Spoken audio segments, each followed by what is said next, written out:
So the first thing I want to correct is just the spine on this Mora is too beveled to strike a good spark with my fire starter. So we're going to take that down. We'll put it in the vise. I do use a vise with a rubber protective pad. And we're just going to take a file and just take our time keeping that square. And we want to end up with a nice 90-degree spine that's sharp enough to strike a good. The nice thing about these Moras is they're cheap enough to purchase a quality blade if you lose it in the woods or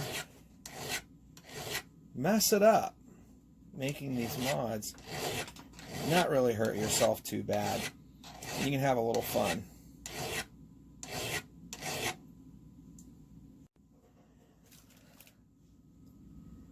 So I got this turned towards you a little better so you can kind of see I'm really not trying to remove a lot of material.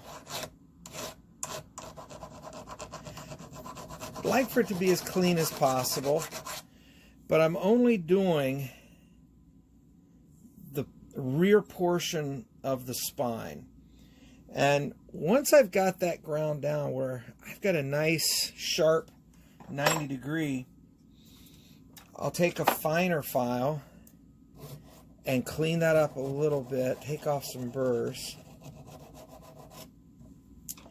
And then I've got some 180 grit sandpaper on a block of hardwood that gives me a nice plain surface to kind of clean that up.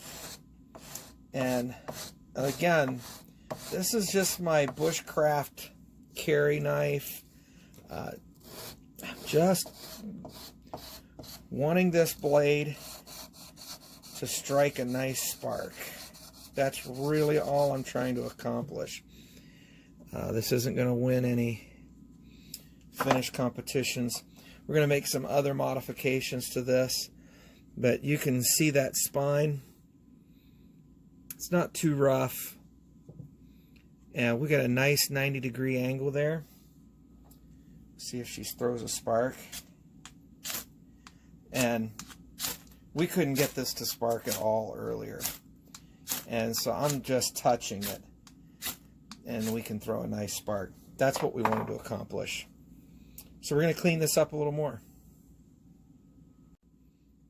Okay, so I feel pretty good about the grind on that spine.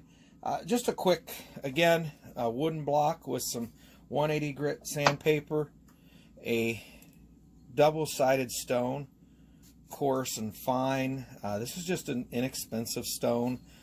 I have a better stone for finer work. I actually have a smaller 6,000 grit, and I have a smaller 1,000 grit as well.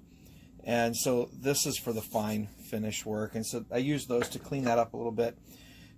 Whatever works. At the end of the day, we just want this Mora to throw a spark when we're in the woods and we need to start a fire. So we're going to take a little denatured alcohol, clean this blade up real good, because we're going to take it inside. And always be careful with your Moras. This one has a razor sharp edge on it. And so I'm just going to clean that up, make sure there's no tree sap or oil left on that blade. This knife has seen quite a bit of use, and a little denatured alcohol will clean that up nicely. We're going to go inside and take the next step, modifying this Mora blade for the backwoods.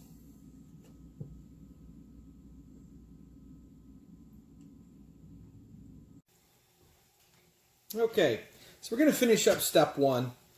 Got some steak and mashed potatoes cooking up behind me, so we want to move on to step two, get this knife out of the way. We're going to clean up the rest of the mustard on this side. So I basically just want to kind of show you so you can see the mustard gave us a little bit of a pattern, and that's after only about 10 minutes. Now, we're obviously trying to put a quick patina on this. A more natural patina lasts and keeps longer. All this is going to do is protect the knife in the event that it gets wet in the wood, and maybe we don't know it. So the next step is it's a slightly slower piece of the process, and we're going to do a vinegar patina on this. So I've got my vinegar already on the stove and it's boiling. We'll get that off, get this in the vinegar, and we're going to leave that for a while and blacken that blade. We're just going to take that boiling vinegar and we'll pour that into probably glass is the most ideal. But I didn't have a glass container that was deep enough. So we're just going to, that blade's been cleaned up nicely. We're going to put that into that vinegar and we're going to leave that sit covered for about 20 to 30 minutes. And then we'll come back, show you what it looks like.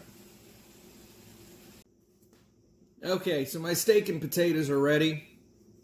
That knife is working. I can hear it bubbling. I'm going to go eat my lunch. You can just drool, and we'll come back.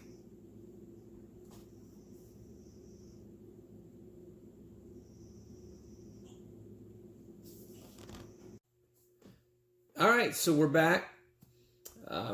Lunch was fantastic. I'm going to uncover this and pull that out. And as you can see right away, we've got a really nice dark patina started on there. Now, I don't think you might be able to see it if I turn it just right. You can still see my lines just under that from the mustard. So it's left a little bit of that. So what we've shown you is two techniques, the mustard technique. Both of these are a rapid patina technique, and they're going to leave a patina finish on a carbon blade that'll help protect it from rust and corrosion due to moisture. So we're going to wipe this down a little bit, see what our final finish looks like. Now, a rapid patina finish is not a permanent fix for your knife by any stretch. And when you're cleaning this finish, by the way, you want to make full strokes down the knife. Otherwise, you'll leave additional patterns in it, like I just did. You can buff this. You can take it out to the buffing wheel, give it a little buff. And but basically, you're going to end up with a matte finish, a cool looking dark blade. And so that's the finish. And this will continue to patina as you use it, especially if you're cutting. I use mine when I'm doing preparation and cooking for myself in camp. I only carry one knife. And so this is the knife that's going to cut my ramps, that's going to dig those ramps and clean my fish. This is the knife I'm going to use for everything out there. So I'm going to take a little bit of this denatured alcohol, wipe that down.